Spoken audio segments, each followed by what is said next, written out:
The conference room was buzzing with energy as the hiring panel settled into their seats. I adjusted my tie and checked the candidate list one more time. Our company was filling a senior marketing director position, and we'd narrowed it down to 3 promising applicants. The door opened, and she walked in. Designer suit, perfectly styled hair, clutching a leather portfolio like her life depended on it. Her confident smile swept across the room, making eye contact with each panelist. Then her gaze landed on me. The smile didn't just fade, it shattered. Her face went white as fresh snow. The same woman who had vanished from my life 6 months ago without a trace was now standing 3 feet away, frozen in shock. My colleagues shifted in their seats, sensing the sudden tension but not understanding it. I kept my expression neutral, professional. Inside, my heart was hammering against my ribs. This was the moment I dreamed about and dreaded in equal measure. I leaned forward slightly, folding my hands on the table. "Good morning, Ms. Williams," I said in my most professional tone. "Please, have a seat. Shall we begin the interview?" 6 months earlier, everything had been different. I was sitting at my desk, reviewing quarterly reports, when my phone buzzed with a text from Claire. "Big news. Call me ASAP." She never used that many exclamation points unless something major had happened. I dialed her number immediately. "Honey, you won't believe this," she said, her voice practically vibrating with excitement. I got the call. My dream job in Seattle. Regional marketing director at First Tech, 6-figure salary, full benefits, and they want me to start next month. I felt my chest swell with pride. Claire had been working toward this for years, sending out applications, networking, and taking extra courses. "That's incredible," I said. "We need to celebrate." That evening, we opened our best bottle of wine. She talked about the position, the company culture, and the opportunities for growth. "This changes everything for us," she said, her eyes sparkling. "Once I'm established, you can transfer your accounting practice. We'll have our dream life in Seattle." I believed every word. I started researching firms in Seattle, imagining our new life together. That night, we made plans until midnight. I fell asleep holding her hand, thinking about our bright future. I woke up to sunlight streaming through empty curtains. The bed beside me was cold, sheets pulled tight. Claire's pillow still held the faint scent of her lavender shampoo, but she was gone. I padded to the kitchen, expecting to find her making coffee like every other morning for the past 4 years. Instead, I found a single piece of paper on the counter, folded once. My name was written across it in her careful handwriting. Inside, just 8 words: "Don't wait for me. This is goodbye." No explanation. No phone number. No forwarding address. Her closet was half empty, her toiletries gone from the bathroom. The engagement ring I'd given her 2 years ago sat on her nightstand like a discarded candy wrapper. I called her phone immediately, straight to voicemail. I tried again, and again. By noon, I'd left 17 messages, each one more desperate than the last. I drove to her office, but her coworkers said she'd already cleared out her desk. Her boss seemed genuinely surprised, mentioning she'd submitted her resignation letter the previous Friday. That was news to me. She'd been planning this exit for at least a week, maybe longer, and I'd had no idea. I was living in a marriage that had already ended, just nobody told me. The calls continued going straight to voicemail for 3 days straight. I sent texts, emails, even tried messaging her through social media. Everything went unanswered. Her Instagram account, which used to be public and filled with photos of us together, suddenly went private. Her LinkedIn profile disappeared entirely. It was like she'd evaporated from the digital world overnight. Desperate, I drove 2 hours to her parents' house in Portland. Her mother answered the door with the kind of fake sympathy you'd give a stray dog. "Oh, sweetie," she said, not quite meeting my eyes. "We really don't know where Claire is right now." She said she needed some space to figure things out. Her father appeared behind her, arms crossed. "Maybe you should give her the space she's asking for," he said, his tone leaving no room for argument. They knew something I didn't. The way her mother's eyes darted away, how her father's jaw was set, they weren't just protecting Claire's privacy. They were protecting her from me, like I was some kind of threat instead of the man who'd loved their daughter for 4 years. Driving home, I felt like I was losing my mind. Had our entire relationship been a lie? Was there someone else? What had I done wrong? The answer came from Walter, a mutual friend from college. He called me on Thursday evening, his voice careful and measured. "Hey man, I need to tell you something. I saw Claire's Instagram story today. My stomach dropped. I thought her account was private. It is. But she tagged the location, and someone else reposted it. She's at some rooftop bar in Seattle. He paused. She's not alone. He sent me the screenshot. There was Claire, radiant in a red dress I'd never seen before, champagne glass raised in a toast. Behind her, the Seattle skyline glittered like scattered diamonds. But what made my blood freeze was the arm draped casually around her waist. A man's arm, attached to someone cropped out of the photo. The caption read, "New city, new adventures." The timestamp showed it was posted just 2 hours ago. She'd been in Seattle for less than a week, and she was already with someone else. Either this had been planned long before she left, or she'd moved on with stunning speed. Neither possibility felt good. I stared at that photo until my eyes burned. The woman I'd planned to marry was celebrating her new life, while I was falling apart in our old apartment, surrounded by half-packed boxes and unanswered questions. The humiliation was the worst part. Within days, the screenshot had made its way through our entire social circle. My phone buzzed with messages from friends and coworkers, each one more awkward than the last. "Hey, saw the post. Are you two okay? Everything all right with you and Claire? Call me if you need to talk." At the grocery store, I ran into our neighbor, Mrs. Peterson. She gave me a look of such pitying sympathy that I wanted to crawl under the shopping cart. "How are you holding up, dear?" she asked, her voice dripping with false concern. Even worse were the people who pretended they hadn't seen anything. My boss, Martin, called me into his office on Friday afternoon. "Take the week off," he said gently. "Get your personal affairs in order. We'll handle things here." Personal affairs, like my marriage imploding, was something I could file away neatly in a folder. The final blow came on Sunday night. I was scrolling through social media, torturing myself by checking for updates, when I saw her latest post. A photo of a sunset over Elliott Bay, with the caption that made my blood boil. "Sometimes you have to leave dead weight behind to reach your dreams. Grateful for fresh starts." Dead weight. For years of marriage, and that's what I'd become to her. By Monday morning, I was done wallowing. I called Derek and Associates, the best divorce law firm in town. The receptionist squeezed me in for a consultation that afternoon. Derek himself was a sharp-eyed man in his 50s who'd clearly seen every variation of marriage gone wrong. I laid out the whole story, the sudden job offer, the disappearance, the social media posts. He listened without interruption, taking notes on a yellow legal pad. "Here's what we're going to do," he said when I finished. "First, we document everything. Print those social media posts, save the screenshots, gather financial records. Second, we file for legal separation immediately to protect your assets. Third, you do not contact her.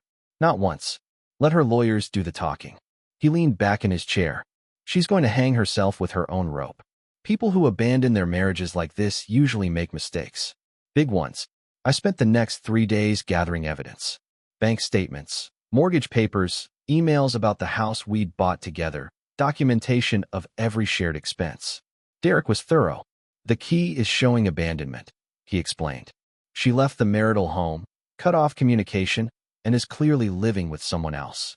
That's going to work strongly in your favor." That evening, I got an email alert from our joint bank account. Someone had attempted to withdraw $15,000.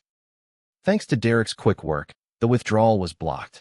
We'd already filed a court order freezing the account pending the divorce proceedings. Claire's lawyer sent a furious letter within hours, claiming I was the one who had abandoned the marriage by refusing to support her career aspirations. The letter painted me as a controlling husband who couldn't handle his wife's success. It was a masterpiece of creative writing, completely divorced from reality. Derek read it over the phone, chuckling at several points. "This is desperate," he said. "She's trying to flip the narrative, but we have timestamps on everything. She left you, not the other way around." I felt a grim satisfaction when Derek sent our response. A neat folder containing printouts of her social media posts, the goodbye note she'd left, testimony from her co-workers about when she'd submitted her resignation, and bank records showing the attempted withdrawal. The legal language was polite but devastating. "We respectfully dispute the plaintiff's characterization of events, as evidenced by the attached documentation." 3 days later, Claire showed up at my apartment. She buzzed the intercom at 7 in the evening, her voice honey-sweet through the speaker. "Baby, it's me. Can we please just talk? I let her up, curious to see what game she was playing now. She appeared at my door looking like the Claire I'd fallen in love with. Soft smile, vulnerable eyes, wearing the blue sweater I'd bought her for Christmas. I know you're angry, she said, settling onto our couch like she still belonged there. But I think we can work this out. I only left because I was scared of such a big change, and I handled it badly. Really badly. But I never meant for things to go this far. She reached for my hand, and I noticed she was wearing the engagement ring again. I miss us, she continued. I miss our life together. This whole thing in Seattle, it was just me trying to figure out who I am. But now I know. I'm the woman who loves you. The performance was flawless. If I hadn't seen the photos, hadn't watched her celebration of leaving dead weight behind, I might have believed her. Instead, I listened politely, nodding in all the right places. Then I asked the question that mattered. What about him? Her face flickered for just a moment. Who? The guy from the rooftop photo. Your new adventure. She laughed, but it sounded forced. That was nothing. Just some coworker from the office happy hour. You're reading too much into it. I walked to the window and looked down at the parking lot. A silver BMW was idling near the entrance, engine running. Is that him waiting downstairs? Her silence told me everything. I need to go, she said, standing quickly. But think about what I said, okay? We can fix this. After she left, I poured myself a scotch and called Derek. 3 weeks later, I was sitting in a quarterly planning meeting when my boss dropped an interesting piece of news. We're bringing in a senior marketing director to head up the new Pacific Northwest expansion, Martin announced. Big hire, lots of industry experience. The interview process starts next month, and I want our best people on the panel. He looked directly at me. Kyle, you'll be the lead interviewer. Your background in client relations makes you perfect for assessing cultural fit. I nodded, already thinking about the workload implications. Then Martin continued. The candidate is relocating from Seattle.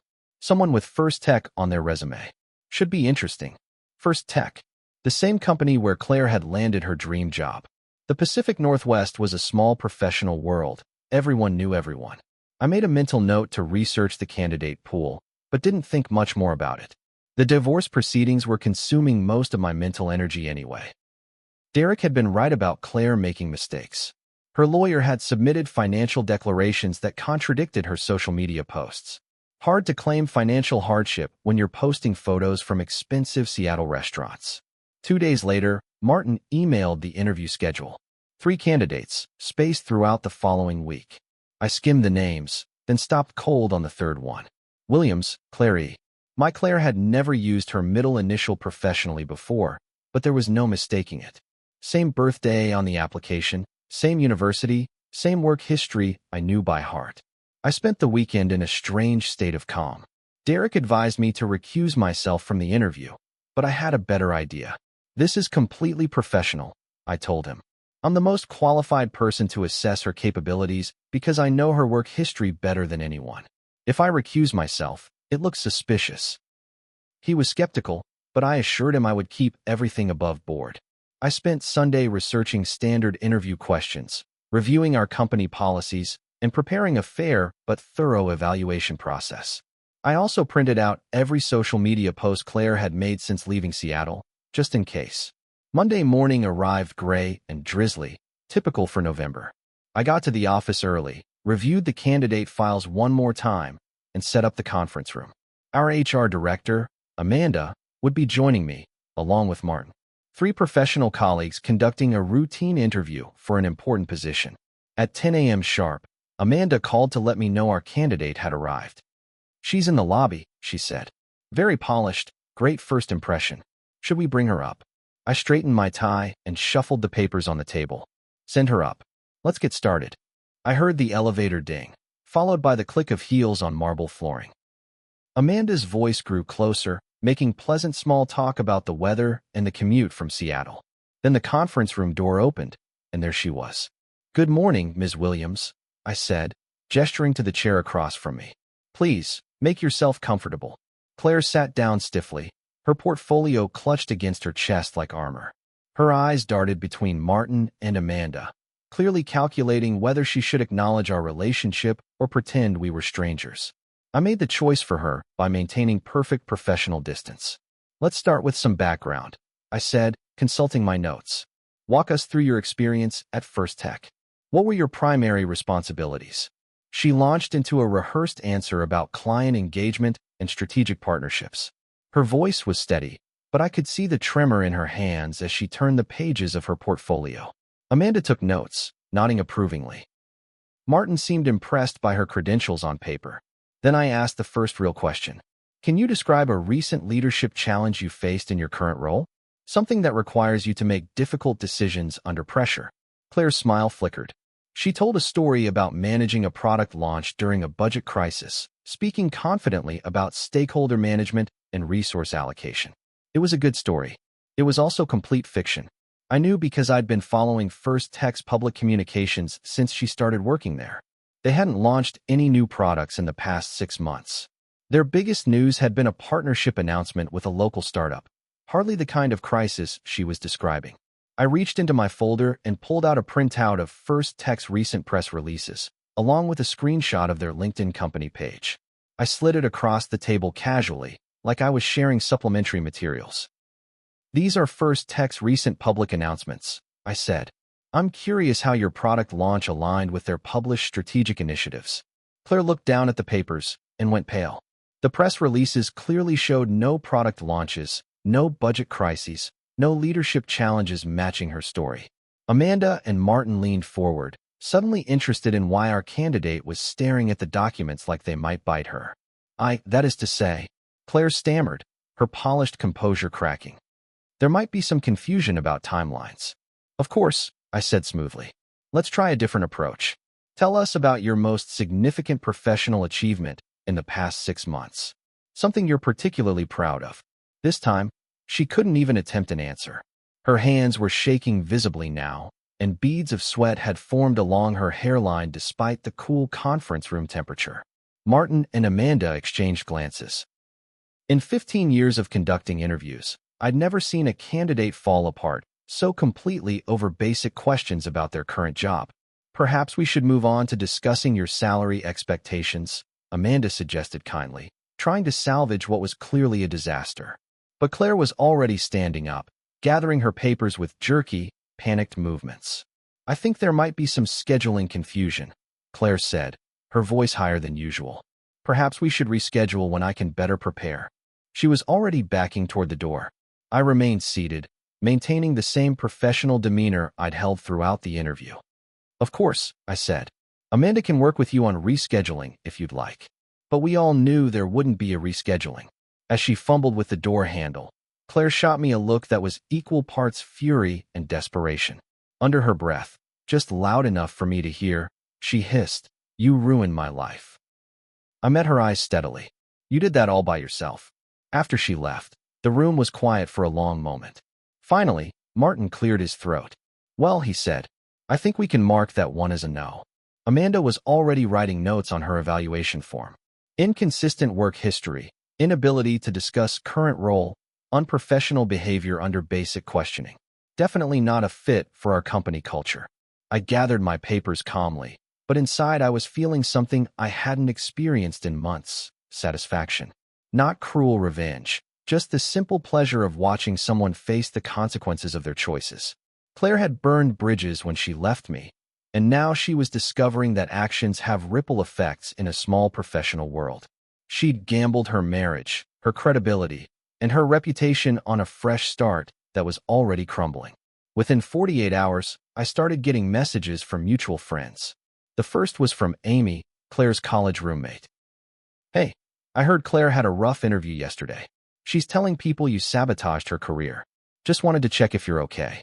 Then came a text from Ben, who'd been at our wedding party. Claire called me last night, pretty upset. Says you're using your job to block her from getting work. That doesn't sound like you, man. What's really going on? I didn't respond to any of them. Derek had been clear. Let her tell whatever story she wanted. The truth would speak for itself. But the messages kept coming, each one revealing more about Claire's version of events. According to her, I was a vindictive ex-husband who couldn't handle her success and was now using my professional connections to destroy her career. She was painting herself as the victim of a bitter, controlling man who was sabotaging her fresh start. The story might have been believable if people didn't know me. But our friends had watched me handle the divorce with dignity and had seen her social media celebration of leaving dead weight behind. Most of them were smart enough to read between the lines. Then I got a call that surprised me. The number was unfamiliar, but when I answered, the voice was one I recognized from that rooftop photo. "This is Brooke," he said. "I think we need to talk." We met at a coffee shop downtown that evening. Brooke turned out to be younger than I'd expected, maybe late 20s, with the kind of earnest face that made you want to trust him immediately. "I owe you an apology," Brooke said, stirring sugar into his coffee without meeting my eyes. I had no idea Claire was married when I met her. She told me she was recently divorced, that her ex had been unsupportive of her career ambitions. He looked up at me then, and I could see genuine guilt in his expression. "When I saw that interview thing blow up on LinkedIn, yeah, people are talking about it in Seattle too. I started asking questions. That's when I found out the truth." He pulled out his phone and showed me a screenshot of Claire's dating profile, active since 2 weeks after she'd arrived in Seattle. Her status was listed as recently divorced, with photos I recognized from our last vacation together. The one where she'd told me she loved me more than ever. "She's been lying to everyone," Brooke continued. "To me, to her new coworkers, probably to herself. When I confronted her about it, she broke down and admitted you two were still married when she left. But then she tried to spin it like you were emotionally abusive or something." He shook his head in disgust. "I've been down that road before. I know what real emotional abuse looks like and what she described. It sounded more like she was describing a normal guy who loved her and wanted to build a life together." We talked for another hour. Brooke told me about Claire's behavior in Seattle, the constant drama at work, the way she badmouthed everyone from her past, the grandiose plans that never materialized. "She's been job hunting for weeks," he said as we prepared to leave. Brooke's prediction proved accurate. Word travels fast in professional circles, especially when someone bombs an interview as spectacularly as Claire had. I started hearing whispers at industry events, seeing her name circulate on recruiters' do not recommend lists. Seattle's marketing community was tighter than she'd realized. Her interview disaster had become a cautionary tale, a reminder that credentials on paper meant nothing if you couldn't back them up in person. Meanwhile, my own career was flourishing. The successful handling of a difficult interview situation had impressed Martin and the executive team. I was given more responsibility, brought into strategic planning meetings, and started building relationships with key clients across the Pacific Northwest. 3 months after the interview, Derek called with good news. "The divorce is finalized," he said. "The judge ruled in your favor on every major point. You get to keep the house, your retirement accounts, and there's no alimony requirement." Her abandonment of the marriage worked exactly like I said it would. I felt lighter than I had in months. That evening, I walked through the house that was now truly mine, planning renovations and imagining the life I wanted to build. I called a realtor about selling Claire's engagement ring. The money would go toward new furniture, maybe a vacation to somewhere I'd always wanted to visit. For the first time since that terrible morning when I'd found her goodbye note, I was excited about the future. The final court appearance was awkward but mercifully brief. Claire sat at the defendant's table looking small and defeated, wearing a cheap suit that had seen better days. She avoided eye contact throughout the entire proceeding. When the judge read the asset division, the house to me, retirement accounts to me, no spousal support, she didn't even flinch. Her lawyer had clearly prepared her for the inevitable outcome. As we left the courthouse, she caught up with me in the parking lot. "This isn't over," she said, but there was no fire behind the threat. She looked exhausted, older than I remembered. "Actually, it is," I replied calmly. "Good luck, Claire. I hope you find what you're looking for." She stared at me for a long moment, then turned and walked away without another word. I watched her get into a dented Honda Civic with out-of-state plates, a far cry from the BMW that had waited for her outside my apartment months earlier. That weekend, I hosted a small celebration at the house. A few close friends came over for dinner and drinks. We grilled burgers on the deck, played cards, and stayed up too late talking about everything except my ex-wife. It felt like a proper farewell to that chapter of my life. "You're different," Amy observed as we cleaned up dishes. "Stronger somehow, like you figured something out." She was right. I had figured something out, that I was perfectly capable of building a good life on my own, that I didn't need someone else's validation to feel complete. 2 weeks later, I found a long email from Claire waiting in my inbox. The subject line read, "Please read, important." Against my better judgment, I opened it. The message was rambling, emotional, and filled with regrets. She apologized for leaving the way she had, for the social media posts, for lying about our relationship status. She claimed she'd been going through some kind of quarter-life crisis and had made terrible decisions that she now regretted deeply. "I know I hurt you," she wrote. "I know I destroyed the best thing in my life because I was scared and selfish. But I've learned from my mistakes. I've been seeing a therapist, working on myself, trying to become the person you deserved all along. Is there any chance, any possibility at all, that we could start over? I'm not asking you to take me back immediately, just to consider the idea that people can change, that love can survive even when everything seems broken." The email went on for 3 more paragraphs, each one more desperate than the last. She talked about the life we'd planned together, the dreams we'd shared, the love she claimed to have rediscovered for me. It was beautifully written, emotionally manipulative, and completely irrelevant. I read it twice, then deleted it without responding. Some bridges, once burned, can never be rebuilt. Some trust, once shattered, can never be repaired. Claire had made her choice when she decided I was dead weight. Now I am making mine. 6 months later, I was speaking at the Pacific Northwest Marketing Conference, a major industry event held annually in Portland. I'd been invited to present on client relationship management, sharing strategies that had helped my company expand into new markets. The presentation went well, with good questions from the audience and several potential business leads afterward. During the lunch break, I was networking near the registration tables when I spotted a familiar figure working behind the check-in counter. Claire was wearing a black polo shirt with the event company's logo, her hair pulled back in a simple ponytail, scanning badge after badge with mechanical efficiency. She was working as event staff, a temporary gig that was several steps down from the marketing director position she'd once held. Our eyes met across the crowded lobby. I watched recognition dawn on her face, followed quickly by embarrassment. She looked away immediately, busying herself with paperwork that probably didn't need organizing. I felt a complicated mix of emotions, not satisfaction exactly, but a kind of closure. This was what rock bottom looked like for someone who'd once thought she was too good for small-town life and deadweight husbands. After lunch, I had to pass the registration table again to retrieve materials from my car. Claire was still there, but this time she looked up as I approached. "Congratulations on the presentation," she said quietly. "I heard it went really well." "Thank you," I replied, keeping my tone neutral but not unkind. We looked at each other for a moment, two people who'd once planned a life together, now strangers with a complicated history. As autumn turned to winter, I settled into a rhythm that felt sustainable and genuinely happy. I'd kept the house but redecorated it completely, erasing the traces of my old life and creating something that was entirely mine. The guest bedroom became a home office, the formal dining room became a reading nook, and the backyard became my weekend project space. Friends started visiting regularly. My brother flew in from Denver for Thanksgiving, and my parents came for Christmas. The house filled with laughter and conversation in a way it hadn't for years, even when Claire and I had been happy. I started dating again.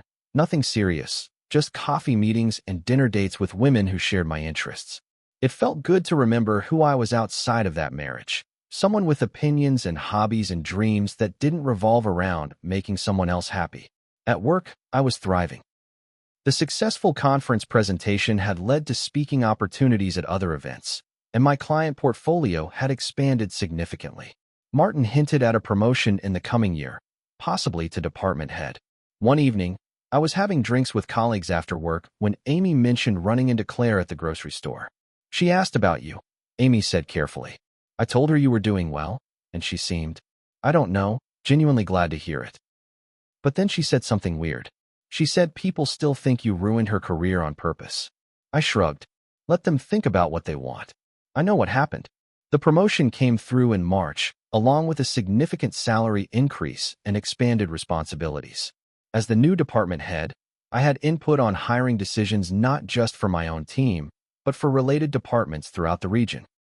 It was exactly the kind of career advancement I dreamed about during those long nights after Claire left, when I'd wondered if my life would ever feel meaningful again. My first week in the new role was busy with meetings, strategic planning sessions, and getting familiar with budgets and staffing needs. On Friday afternoon, HR sent over a stack of applications for various open positions across multiple departments. Most were routine: junior analysts, project coordinators, administrative assistants. But one application made me pause. The name was different: Claire Elizabeth Morgan. Morgan had been her maiden name, abandoned when we married, apparently reclaimed after our divorce. But the work history was unmistakably hers, though creatively edited. Her time at First Tech was described in glowing terms that bore little resemblance to reality, and there were gaps in her employment timeline that suggested she'd been job hunting unsuccessfully for months. The position she was applying for was a mid-level marketing coordinator role, several steps down from where she'd been when we were married, and far below the senior director position she'd interviewed for at my company.